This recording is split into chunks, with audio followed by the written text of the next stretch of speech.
Thanks for joining us. This morning, let's talk about your money and how it's being spent and taxed on Beacon Hill.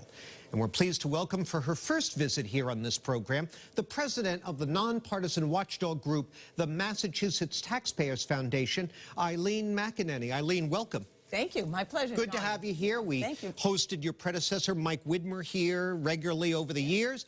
It's a pleasure to have you here now. This past week, a proposal to impose a graduated income tax that would slap an extra 4% on incomes over $1 million cleared its first hurdle in the legislature. It's heading for the ballot in 2018, I believe. Yes.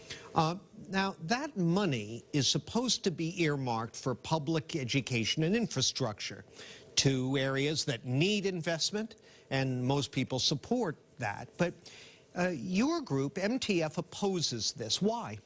Well, for several reasons, but the most important one is that we're essentially placing a big bet on a small group of taxpayers, about 0.5% of taxpayers, and we're doubling down on our reliance on capital gains, and that's a problem. Why is it a problem? Because we already rely on capital gains revenue, and capital gains is very volatile. It follows the economy, so there are big swings. It goes up, it goes down, and it's not a great way to balance a budget with unreliable revenue sources. And the legislature actually realized that and passed a law that requires they put excess capital gains into the state's savings account or stabilization fund, although we haven't been following that in recent years. We haven't. We have not. Why not? We don't have the money? Well, because we have a structural deficit, so we're spending a little bit more than we take in revenues in a given year, although I am happy to say we're making a little progress in that regard. So in this budget, they actually have reduced their reliance on one-time revenues or non-recurring revenues, and they are making a deposit into the stabilization fund, about $206 million in capital gains revenue for the first time in about 5 years. Well, getting back to this graduated income tax hike, voters over the years have repeatedly rejected that idea. We have a flat tax. All income is taxed at the same rate. But the proponents of this, they like to call it the millionaire's tax. They're saying, look, these are people who can afford to pay a little extra. These are desperate sort of structural needs that we have. What's the problem? Critics of that have claimed that these are people with the resources to take their money out of here, take their businesses out of here. Is that part of your concern about this? Well, it absolutely is. I mean, we have built our economy on being innovative, right? We are the hub of innovation. And so, I mean, by definition, we have a lot of people who are trying to find the next big thing. They're taking risks, they're investing, and we're hoping they pay off because that adds to jobs and economic growth. But those are the people who could be subject to this tax. And so that is a concern. But I do want to go back to the point you raised about the money going for public education and transportation, because there is no guarantee that it will, in fact. Because if there were a guarantee, then the ballot initiative couldn't be in front of the voters, because the Constitution says you cannot put a specific appropriation on the ballot. And so it really goes into the general fund. And so it's subject to the legislature's whim of how they're going to spend it, no matter what they say on the ballot question. Yes, it would be as the legislature deems appropriate. Right. Yes. All right, we're going to take a short break, and we'll continue our conversation with the president of the Massachusetts Taxpayers Foundation in a moment. Please stay with us.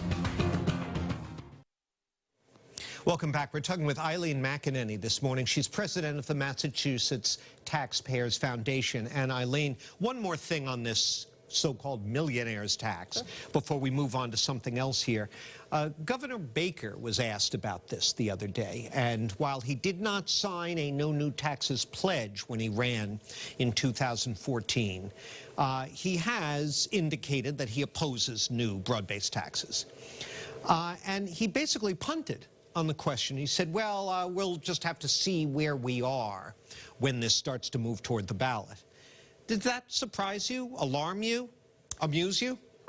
In some ways, it did surprise me. He is a Republican governor and has said he doesn't want to raise taxes. On the other hand, if you're the governor and you don't have to sign that tax into law, the voters vote it in, right? So you can be opposed to new taxes. It's the will of the voters, and you do have some extra money. And you know, just thinking about the MBTA and lots of the other unmet needs, you know, suddenly you have $2 billion that you didn't a year before. So I was surprised about it being non-committal, you know, again, just as a Republican governor, but in some ways it is understandable, I guess. Yeah, the trick would be you say, oh, I don't support that. It passes, and you shrug mournfully, and now you have the money to spend. That's sort of the way it works. All right. Again, this past week, the University of Massachusetts, they work with the Federal Reserve Bank to release regular analysis of the state economy. And their latest report came out.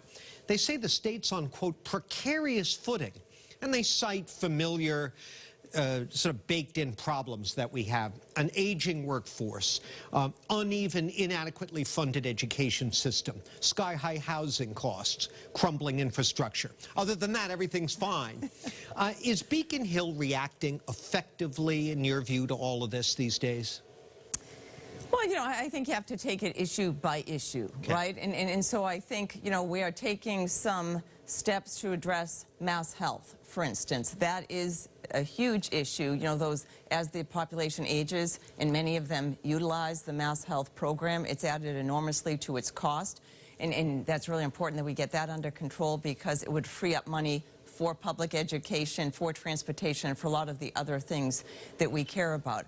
But I do think that we need to be thinking long-term about how we're going to run state government on, you know, potentially flatter revenues. And by that, I mean the population isn't growing, right? As our population ages and people retire, fewer people are available to take those jobs. And so you can't overtax the ones that are left, right? Or, you know, you have other issues that they could, too, migrate or leave the state. And so it's going to be a balancing act, but I think that there is hope in that there are ways to do things more effectively and more efficiently.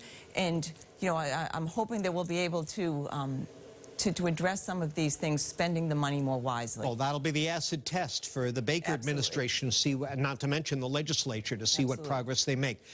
Thank you for coming over. It's a pleasure to meet you. We'll look forward to checking back with you periodically throughout the year about all the stuff we're talking about. I'd be happy to come back. Thanks, John. Appreciate it. Okay, Thank you, Eileen. Eileen McAnneny, Mass Taxpayers Foundation. That's it for me. Now it's back to my colleagues for more WBZ News.